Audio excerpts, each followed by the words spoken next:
Welcome to Dialogue. This conversation is part of a series on the analysis of the COVID era, and today we are focusing on following the money. It's such a necessary perspective. We've all spent the last few years looking at the disease, the restrictions, the politics.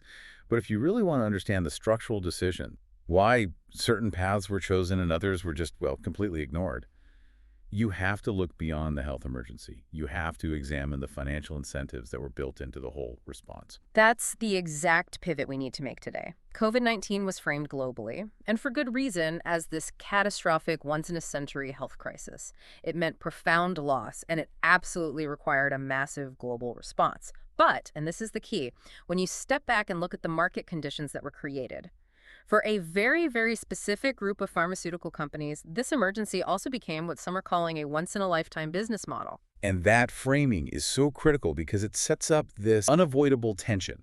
Let's be perfectly clear here. This deep dive isn't a critique of the medical science itself. Medicine saves lives. It's human ingenuity at its best. Our mission here is to really just examine the conflicts of interest. Specifically, how these incredibly powerful financial incentives can shape corporate behavior and then, in turn, dictate the public health narrative. And that's the tension we're digging into. What happens when the public health goal of ending a pandemic and a corporation's quarterly earnings report? What happens when they perfectly align? The analysis suggests that in that unique environment, any kind of scrutiny, whether it's about efficacy or side effects or who actually needs it, that scrutiny can suddenly look like a direct threat. A threat to both things at once. Exactly. To the unified health narrative and to the bottom line. And that intense alignment where profit and policy become so intertwined, that's what can lead to a total collapse of public trust down the road. So to really get it, you have to start with the commercial dynamic. You have to see that the conditions set up at the very start of the crisis basically removed every single traditional business risk. All the risks you normally associate with developing a new drug, while at the same time guaranteeing a massive global payday. Right, because traditional drug development it's a marathon, it's incredibly expensive, it's slow, and most of the time it fails. It's riddled with failure risk. Yeah, a company could spend a decade, maybe more, sink billions of dollars in, and still have a 90% chance of that product never making it to market. So what were the specific conditions that just completely flipped that calculation on its head? It was really a perfect storm of four factors. The first perfect condition was instantaneous guaranteed global demand. A novel pandemic hitting the entire world at once. It instantly creates a non-negotiable need for a solution. So the market wasn't built over time, it just appeared overnight. It materialized. Yeah. At a biological reality. This wasn't a product that needed years of marketing or teams of sales reps trying to convince doctors. No fighting for shelf space. None of that. The virus itself ensured that almost every nation, every hospital, and eventually a huge chunk of the world's population became an immediate customer. That kind of captive audience is the holy grail for any company. It just doesn't happen. Okay, so the demand is there. That's condition one. But that still leaves the biggest hurdle in pharma, right? The massive cost and risk of the research and development itself. So who paid for that? And that takes us to the second condition, massive government de-risking. Historically, a company shoulders that multi-billion-dollar R&D cost. They use shareholder money, they take on debt, and if the drug fails, they bear that loss. But during this crisis, through programs like Operation Warp Speed in the U.S. and others globally, governments just poured unprecedented amounts of public money into the process. This money covered R&D, it covered the large-scale clinical trials, and crucially, it covered the cost of scaling up manufacturing for these candidates before anyone even knew for sure if they would work. Hang on, let's unpack that for a second. Are we talking about governments helping with some of the cost, or were they basically underwriting the whole thing? We're talking about substantially underwriting the entire process, moving the vast majority of that financial risk right off the company's balance sheet and onto the public's. In a lot of cases, taxpayer dollars covered 80, maybe even 90% of the cost to go from a lab concept to a factory-ready product. So the risk of failure, the biggest risk of all, was absorbed by the state. It was. The public covered the R&D tab, while the companies kept the intellectual property and, of course, all the future profits. That is a fundamental shift in the economics of the industry. So, okay, R&D is de-risked, but how did they lock in the revenue? I mean, even with a product, you still have to sell it. How did they secure the cash flow before it was even really out the door? That's the third condition, and it was, from a business perspective, strategically brilliant. They're called Advanced Purchase Agreements, or APAs. Yeah. These were binding, non-cancelable contracts. They were signed between the manufacturers and governments all over the world, guaranteeing the sale of hundreds of millions of doses. And here's the kicker. These deals were often signed, and money was changing hands before the products were even fully authorized or distributed. So it's more than just a promise to buy, it's like a prepaid subscription. Exactly. It's like selling out a world tour before the band has even recorded the album. These APAs locked in revenue streams, which immediately calmed investors and sent stock valuations soaring. It was an ironclad promise of payment no matter what happened next with the virus. Incredible. So you have guaranteed demand, de-risked R&D, and prepaid sales. But there's usually one more huge barrier, legal liability.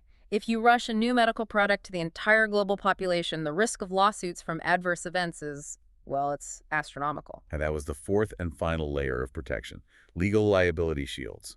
Because these products were operating under emergency authorizations in many countries, the manufacturers were granted robust protection from lawsuits. So that typical multi-billion-dollar legal risk that hangs over any new drug launch. It was essentially neutralized. Wow. It removed the need for them to hold massive cash reserves or take out huge insurance policies, which is a major cost of doing business in this sector. When you put all four of those things together, it just fundamentally changes the game. It becomes a high-reward, near-zero-risk venture. So if you put it all together, guaranteed demand, taxpayer-funded R&D, pre-secured revenue, and legal protection, I mean, it's an economic framework that's literally designed for guaranteed explosive growth. Absolutely. The core takeaway here is that the financial risk was socialized. It was carried by the public. Yeah. But the profits were privatized. They flowed directly to the corporations. Getting even two of those conditions at the same time is normally impossible in business. This was all four. It was commercially fail-proof. It almost makes you think capitalism finally found a virus it could bill monthly, but that whole structure only works if you get everybody on board. And that's where the narrative machine really kicked into high gear. That's right. Once you've secured the supply side and de-risked the product, the only thing left is the demand side. You have to achieve maximum global compliance. And that meant shifting the product from just a medical choice to a social imperative. Okay, let's look at that. How does the narrative become a sales multiplier? We know the product was developed at record speed, but how it was framed was what determined the uptake. The intervention wasn't just presented as a medical option. It was aggressively promoted as the only solution, a moral obligation, and, well, the ticket to get back to normal life. That strategy is just genius in its simplicity. It successfully moves the decision out of the doctor's office, out of that private conversation, and puts it right into the public square of collective duty. By linking it to travel, to keeping your job, to going to a restaurant, you exponentially raise the social and economic cost of saying no. It stops being just a personal health choice. It becomes a mandatory step for civic participation. And that right there is the core of the compliance strategy. When you systematically marginalize or just erase other factors from the discussion, things like, age-based risk or natural immunity, the product no longer has to compete in a diverse marketplace of ideas. No, it just requires compliance. Mandated or socially coerced, those universal demand numbers that the advanced purchase agreements were betting on. It creates a functional monopoly on the solution. If you can successfully argue that this one specific technological path is the only way forward for society, Right. then everything else, better ventilation, therapeutics, nutritional health, it all becomes irrelevant. Or worse, it gets labeled as dangerous dissent. And the centerpiece of this entire narrative was a single phrase repeated so often it became a mantra: safe and effective. Yes. It wasn't just a clinical summary. It was relentless marketing language. You heard it at every government briefing, on every news channel, all over social media, with this striking consistency. That repetition is what a branding expert would call establishing absolute brand consistency. It was far more about that than it was about having a transparent, ongoing scientific discussion with the public. Right. Think about how any big company embeds a simple, positive slogan into our minds. This consistent messaging was crucial to solidifying this public perception of certainty, of infallibility, often way before the long-term data on durability or potential side effects could have possibly been available. It's true. For a long time, the whole conversation felt less like real-time, messy science and more like a professionally managed, high-stakes, global ad campaign on a loop. And this gets to a really foundational point about how scientific communication was handled. The data suggests that scientific uncertainty, which is totally normal and expected with any new intervention, it wasn't treated as a scientific reality to be shared openly. It was treated as a public relations problem that had to be managed. So if the goal is universal compliance to fulfill those contracts, then admitting you don't know everything is a direct threat to uptake and a threat to the business model. Exactly. The main goal shifted. It moved away from transparently communicating what we know and what we don't know, which is the scientific method, to communicating only what would ensure maximum adherence to the one single strategy. That narrowing of the dialogue. It was a commercial necessity, but it was disguised as a public health imperative. And that brings us right to the cost of keeping that simple narrative going, the active suppression of context. To maintain that story, that this one thing was the only solution, and there was a universal requirement for everyone. You had to downplay or minimize or just actively marginalize a huge amount of existing medical knowledge that introduced any complexity. And this is where it gets really tense, because we're not talking about fringe ideas. We're talking about sidelining foundational medical science. So what were the specific, long-standing medical realities that got pushed aside? You can really point to four major areas. First, and maybe most importantly, was the discussion around natural immunity, the idea that recovering from an infection gives you strong, broad, and durable protection. I mean, that's immunology 101. Right. We've known for generations that if you get measles, you're protected for life. Exactly. But during this period, that factor was consistently downplayed. In some mandates, it was actively denied, and you have to ask why. Well, because acknowledging it shrinks the customer base. It instantly reduces the size of the total addressable market for a universal mandate. If millions of people already have robust protection, the argument for forcing them to take an intervention, it just falls apart. So it complicates the financial goal of maximum uptake. Okay, that makes perfect commercial sense, even if it runs counter to basic immunology.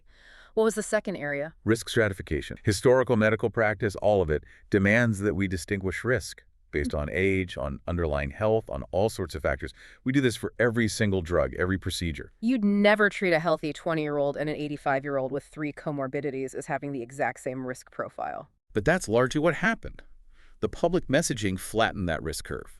Because the moment you start stratifying risk, you have to admit that for huge groups of people, the young, the healthy, the risk from the disease is incredibly low. And then the cost-benefit calculation for an intervention changes completely for them. And if you don't stratify the risk, you maintain the market's universality. You keep the customer base as large as humanly possible. What about actually treating people who got sick? That's the third critical area, early outpatient care. Any discussion around proactive early treatment strategies using, say, repurposed off-patent drugs, those conversations were often just marginalized or even mocked. I remember that. The focus was almost exclusively on the vaccine for prevention, and then, if that failed, on late-stage hospitalization. The idea that you could effectively treat people early with cheap existing options, well, that dramatically reduces the urgency for the universal preventative. It was just too inconvenient for the narrative. And the fourth area you mentioned, it touches on public health economics. A comprehensive cost-benefit analysis, specifically for low-risk groups. A transparent public analysis weighing the negligible disease risk for a healthy child against the known and unknown risks of the intervention that was actively discouraged. Performing that analysis would have introduced the possibility that for some groups, the benefits might not outweigh the costs. Again, it complicates the universal model. So we've got natural immunity, risk stratification, early treatment, and cost-benefit analysis. And the one thing they all have in common is that they reduce the need for a universal one-size-fits-all mandate. And that created this systemic labeling mechanism. Any information, no matter how well-founded in established science, if it threatened to reduce universal demand, it was often very quickly labeled as dangerous, as misinformation. So the functional definition of misinformation became anything that complicated the sales pitch. It got perilously close to that, yes. It created this environment where it felt like medical history just vanished. I mean, did we suddenly forget how immune systems work? Medical history didn't disappear. It was just inconvenient. Previous pandemic planning documents, the actual blueprints for these situations, they all centered on these principles of varied risk and natural immunity. So these weren't fringe concepts. Not at all. They were foundational to public health. But they were sidelined because the urgency of the crisis demanded a simple, universal solution. Complexity was the enemy. That's a powerful way to put it. It wasn't ignorance driving the narrative. It was the commercial need for simplicity. Exactly. The knowledge was shelved, not refuted, because it conflicted with the dominant strategy. Okay, so we've talked about the complex medical science that was pushed out. Let's shift to the simple foundational public health tools that were also sidelined, mainly because they didn't offer high profit margins. Yes, this created a really strange public health vacuum. We had this unprecedented crisis that demanded a response from all of society, yet the basic non-pharmaceutical solutions were just minimized. Give me a concrete example. What kind of low margin solutions are we talking about? The most obvious one is ventilation and air quality. We knew very early on that this was an airborne virus spread indoors through aerosols. Right. But where was the massive, sustained, government-funded push to upgrade the ventilation systems in every school, every office, every bus? It was strikingly absent. Well, improving a city's air quality is infrastructure. It's construction, filters, public works. It's not sexy. And it's low margin for a pharmaceutical company. You can't patent clean air and sell it on a recurring basis. Compare the PR effort for the universal intervention versus the effort for putting HEPA filters in every classroom. One has a massive profit incentive, the other doesn't. That makes total sense through a financial lens. What about other strategies? There was also a failure to implement truly targeted protection for the most vulnerable. Instead of pouring resources into protecting nursing homes and high-risk communities, which will let the rest of society function more normally, the strategy was often these broad, blunt, universal mandates that treated everyone the same. Because a targeted approach is complicated. It's administratively difficult, and it undermines the simple, universal message. And what about the third area, which seems so obvious in retrospect, nutritional and metabolic health? This might be the most egregious silence of all. It was widely understood, even in early 2020, that things like obesity, vitamin D deficiency, and poor metabolic health were huge risk factors for severe outcomes. So, if obesity is a major risk factor, promoting lifestyle changes or even just distributing vitamin D supplements would seem like a logical public health campaign. It's the lowest hanging fruit imaginable. Oh. But prioritizing those campaigns was minimized. Why? Because, again, it doesn't involve a high-margin, patentable product. It requires education, political will, and behavior change. Not a simple, profitable shot. So the effect was this profound narrowing of public health strategy. It focused on a single intervention when the crisis should have forced us to widen our lens and address the underlying health issues we've ignored for decades. We basically treated COVID as if nothing else in the entire biological universe existed. You saw almost no integration of what we know about nutrition or immune resilience into the daily public health conversation. I mean, it's a bit of a joke, but it felt like the message was, apparently the immune system was invented in 2020. That captures it perfectly. And we have to ask, why was that vacuum, that singular focus, so financially useful? It all comes down to monetizing simplicity. Complex systems are really hard to monetize. If your message is about diet and HVAC systems and personalized risk and different therapies, the relevance of any one single product gets fragmented. But if you promote one universal solution, you maximize its relevance, you simplify the messaging, and you basically eliminate debate. The choice becomes binary. A single solution allows for maximum volume and streamlined logistics. It turns a messy, complex societal problem into an elegant, scalable, and incredibly profitable product launch. So we've seen how the crisis created the perfect conditions and how the narrative ensured mass compliance. Let's talk about the long game. How is that crisis structure used to build a permanent business platform? This was never about just 1 year of sales. That's right. The initial successful deployment of this new technology under emergency conditions was immediately and very strategically leveraged to reposition the technology itself. So it went from being an emergency tool developed with huge public subsidy to what exactly? To a universal solution, a rapid response platform, the claimed future of medicine. That reframing is a critical business strategy. You take a product for one acute crisis and turn it into a foundational platform that can address dozens of future health issues. So it's the difference between selling a fire extinguisher for one fire and selling the entire operating system that runs the building's safety infrastructure forever. It's a perfect analogy. And this de-risked emergency deployment led to immediate pipeline expansion into recurring high-volume markets. We saw them immediately target common illnesses like the seasonal flu and RSV. Which is the move into stable, predictable annual revenue, the kind of thing investors absolutely love. Then came the push for combination shots. If you can combine the new tech with the annual flu shot, you solidify your market share and you increase uptake through convenience. And beyond that, there was a very visible push toward broad prophylactic strategies for all sorts of other diseases. When you listen to the investor calls from that time, the logic is so clear. Every illness suddenly looked like a market opportunity. Exactly. Every seasonal bug, every potential health risk suddenly looked like a multi-billion-dollar opening for this new publicly funded platform. The momentum was just incredible. It was, and crucially, the intense public trust and compliance that was built during the peak of the emergency. It was carried forward, even as the crisis itself began to fade. And this is where a lot of the public skepticism really started to set in. Because once that commercial momentum is rolling, if the next thing in the pipeline, even legitimate scientific questions, was consistently labeled as anti-science. The crisis created this protective halo effect. Questioning the expansion of the platform was rhetorically equated with questioning the original effort that saved lives. It's a tactic that efficiently deflects critical inquiry and lets the commercial expansion roll on with fewer challenges than a new technology platform would normally face. The message became, if you question this next step, you're rejecting the success of the last one. Precisely. So we've laid out the mechanics of how the money flowed and how the narrative was controlled.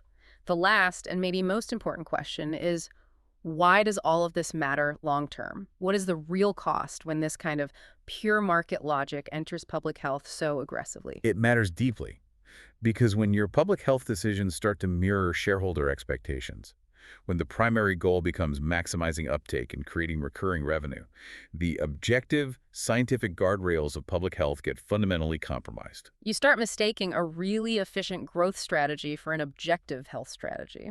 And that's the danger. It leads to this critical insight. When medicine adopts that pure market logic, the patient base itself risks being viewed, structurally, as a source of recurring revenue. Instead of a population to be cured. The incentive subtly shifts, away from a one-time definitive cure or prevention, and toward maintaining a profitable customer base that relies on ongoing interventions. We move away from the ideal of singular, complete health and toward a model of subscription health. And the cost of that alignment is the severe erosion of public credibility we're seeing right now.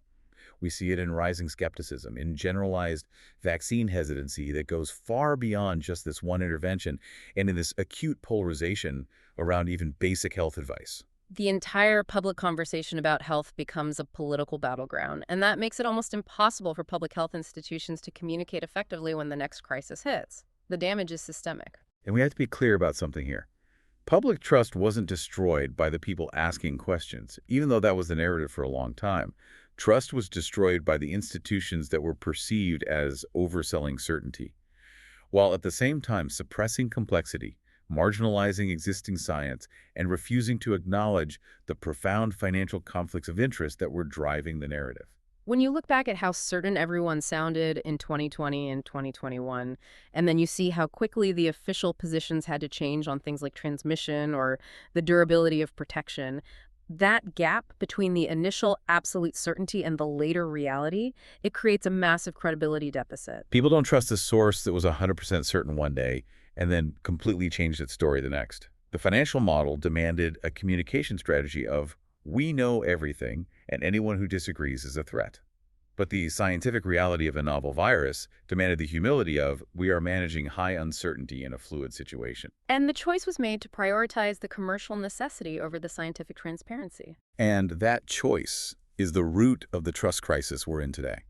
So to synthesize all this, the COVID era didn't invent profit in medicine, but what it did was structurally remove the brakes on the monetization process. It removed the risk and guaranteed the revenue all at once. It put the financial mechanisms on warp speed, while at the same time streamlining the narrative by narrowing the scope of acceptable scientific debate.